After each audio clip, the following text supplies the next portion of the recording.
నేను ఓపెన్ గా మీ అందరి ముందర చెప్తున్నా, జాబ్ ఎక్కిన తర్వాత పొగరుబోతుగా మారుతున్నాడు. ఎందుకో రీజన్ చెప్తున్నా. ఒక జాబ్ ఎక్కగానే వచ్చే సక్సెస్ ఉంటుంది, దానికి ఆనందపడాలి, పొగరుబోతు కాకూడదు. ఎందుకంటే 20,000 శాలరీ, 30,000 శాలరీ, పొగరు అవసరం లేదు, దానికి ఆనందపడాలి, ఖచ్చితంగా ఆనందపడాలి. ఎందుకు తెలుసా? డెఫినెట్ గా అది ఫస్ట్ సక్సెస్ లైఫ్ లో.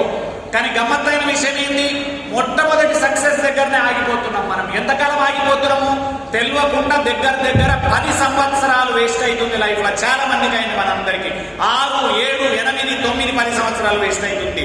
మళ్ళా నిద్ర లేచే వరకు 10 సంవత్సరాలు వెళ్ళిపోయింది లైఫ్ లో. ఎందుకు వెళ్ళిపోయింది తెలుసా?